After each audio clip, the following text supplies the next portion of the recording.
Okay, so here's what happened.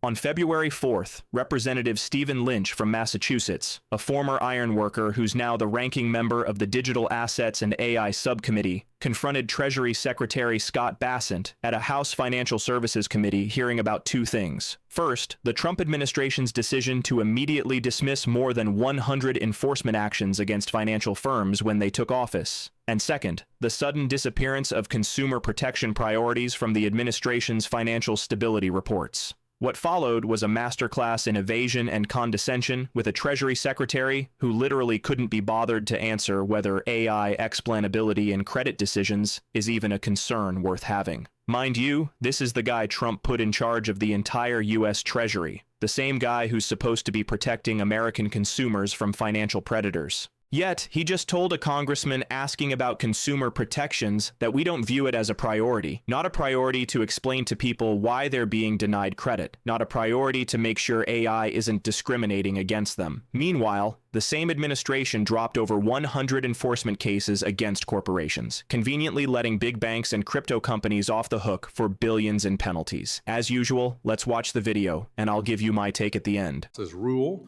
of decorum. And I'd like to remind everybody to respect the 5-minute rule.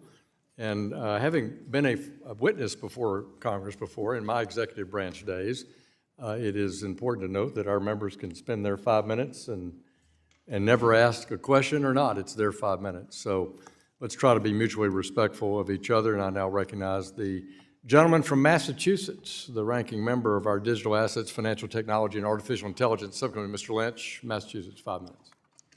Thank you, Mr. Chairman. Mr. Secretary, based on early reports, and this is an analysis done by Public Citizen and subsequent news reports, when the Trump administration came into office, they immediately took steps to either halt, dismiss, or roll back over 100 enforcement actions and investigations against corporations in its first 2 months in office, with a very heavy concentration on financial services, consumer protection, and cryptocurrency, totaling over $3.1 billion in potential penalties avoided. Now, as a member of the Financial Services Oversight Council, is that a concern that you have raised within the council, all these immediate dismissals of cases against financial services firms? Well, I think the Biden administration had an extinction. Sir, please be responsive to my question. I am trying, sir, and this back and forth is just eating your time, that the Biden administration had an extinction policy for crypto This assets. is when Trump came into office. I'm going to go to the next question because your answers on, Mr. Chairman, the answers have to be responsive if we're going to have a serious hearing here. Well, the questions have to be serious. Well, those are 100 dismissals of cases that the Trump administration came in and executed in their first weeks in office, like that. All of a sudden, all these crypto cases went away. The SEC was dropping cases. The Consumer Financial Protection Bureau dropping cases. And well, sir, look, you're on FSOC with all the heads of these agencies. This should be a serious question to you. Trust should be a serious question and a serious issue for the financial services industry, especially as the Secretary of the Treasury. Well, this is my time. I haven't asked you any more questions. I haven't asked you any more questions, It's the gentleman from Massachusetts. I'm trying to get to my next question. Could you speak a little louder? I can't hear you. Yeah, okay. I might. Mr. Secretary, let Mr. Lynch proceed with his time. Put 4 seconds back on the clock, please. Thank you, Mr. Chairman. Yes, Mr. Lynch. I just want to do a comparison of the FSOC reports. Let's go back to 2024, and then we'll talk about the current report. In the previous report, the members of FSOC expressed serious concerns related to potential risk to financial stability regarding the lack of explainability and high complexity of AI and the approaches that have a potential to heighten financial instability especially in the areas of bias and discrimination in credit decisions. That was in 2024. Your report in 2025 focuses on removing regulatory impediments.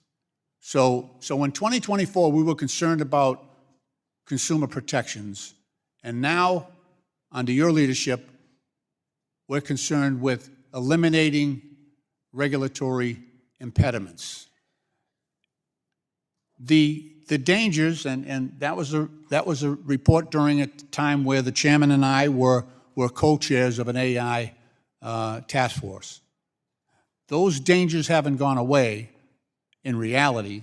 Those dangers are still as severe for the American consumer, but they are absent from FSOC's report. So it's obviously you've eliminated or dropped that priority as an issue for FSOC. So can you explain the change from protecting the consumer and now eliminating regulations? We are charged with financial stability, and we are focused on leveraging AI strength in the financial system resilience, but with economic growth and a security lens.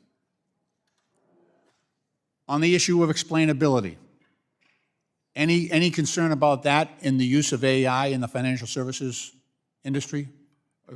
I'm sorry, what was the question? The issue of explainability, how when people apply for credit and are denied, we don't have the ability for AI to explain why they were denied. Is that a concern? I mean, we are talking about the trust within the financial services industry. It could be a concern, but we don't view it as a priority for financial stability. That's the truth. That's the truth. Okay, Mr. Chairman, I'll yield back. Thank you. Gentlemen.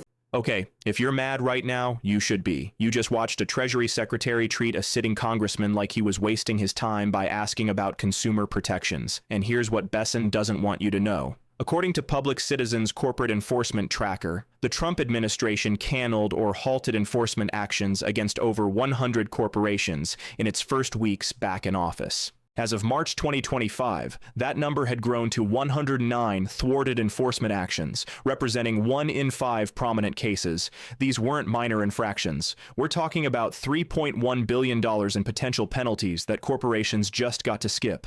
And where were most of these cases concentrated? Financial services, consumer protection, and cryptocurrency. You know, the exact areas Lynch was asking about. Let me be specific about what dismissing enforcement cases actually means in practice. The SEC dismissed with prejudice, meaning permanently, its enforcement action against Coinbase, one of the largest crypto exchanges, just 1 month into the Trump administration. According to legal analysis from Gibson Dunn, at least 89 enforcement cases or investigations were halted or dropped in the initial weeks of 2025, with the SEC alone dismissing or pausing close to 60% of crypto-related cases by December 2025. They also dropped cases against Kraken, Binance, Robinhood, and multiple other crypto platforms. The justification: acting SEC Chairman Mark Uda said they were exercising discretion to facilitate the Commission's ongoing efforts to reform and renew its regulatory approach to the crypto industry, which is a fancy way of saying we're letting them off the hook as a policy choice. And it gets worse. Remember when Bessent said questions have to be serious? Here's what you need to know about what happened under his watch. A year before this hearing, on January 31st, 2025, Scott Bessent was named acting director of the Consumer Financial Protection Bureau, the federal agency whose entire job is protecting consumers from financial predators. According to multiple news reports, on his first day in charge, Bent immediately sent an internal email ordering CFPB staff to halt all rulemaking, communications, litigation, and enforcement activities. NPR obtained the email. The order sent on February 3, 2025, said staff must immediately cease work on enforcement actions, investigations, and litigation unless expressly approved by the acting director or required by law. CFPB attorneys were even instructed not to argue in court that same morning. They had to show up at the Fifth Circuit and ask for a pause instead of defending the AY's rules. Bessent served as acting CFPB director for only 1 week before being replaced by Russell VA on February 7, 2025. But in that week, he set the agency on a path of systematic dismantlement that continued under VA for the rest of the year. So when Lynch is sitting here in February 2026 asking Bessent about consumer protection priorities, he's questioning the man who, as Treasury Secretary and brief CFPB Director, initiated the shutdown of the very agency designed to protect consumers. So let's connect the dots here. Lynch asked about the shift in FSOC reports from 2024 to 2025. In 2024, under the Biden administration, ESOC explicitly warned about potential risks to financial stability regarding the lack of explainability and high complexity of AI, and the potential for bias and discrimination in credit decisions. That language came directly from the Council's concerns about AI systems making lending decisions without being able to explain why someone was denied. The 2025 report repeatedly emphasizes reducing regulatory impediments and undue burdens and does not mention AI bias or explainability risks that were highlighted in prior years. Now, here's the mechanism Lynch was talking about that Bessent dismissed. When you apply for credit, a mortgage, a car loan, a credit card, federal law requires lenders to tell you why you were denied under the Equal Credit Opportunity Act. But with AI-driven lending systems, the algorithm might deny you based on hundreds of variables analyzed in ways that even the lender can't fully explain. The CFPB under Chopra had been working on rules to address this, warning in a 2023 circular that creditors must comply with adverse action requirements, even when complex algorithms make it difficult, if not impossible, to accurately identify the specific reasons for denying credit. Studies show Black and brown borrowers are more than twice as likely to be denied loans than white borrowers, and algorithmic systems can perpetuate or worsen this bias without proper oversight. So when Lynch asked if explainability is a concern for consumer trust, Ben's answer was, it could be a concern, but we don't view it as a priority for financial stability. Read that again. The Treasury Secretary doesn't view explaining to people why they're being denied credit as a priority. The guy who initiated the order to stop all CFPB enforcement work doesn't think consumers deserve to know why an algorithm is discriminating against them, and for what. So crypto companies can operate without oversight, so big banks don't have to explain their AI lending decisions. According to the New York Times, by December 2025, the SEC was no longer actively pursuing a single case against a firm with known Trump ties. Public Citizen found that 34 corporations facing federal enforcement collectively gave at least $34 million to Trump's inaugural festivities, and 60 of those enforcement actions have now been dropped or frozen. This is the strategy. Dismantle enforcement, claim you're reducing regulatory burdens, and let corporations write their own rules. Then, when a congressman asks you about it, act like his questions aren't serious enough to answer. So, what does this mean for you? Here's the personal impact. If you apply for a mortgage and get denied, you might not be told why. If a bank's AI system discriminates against you based on your zip code or your name, there's no longer a functioning CFPB to investigate.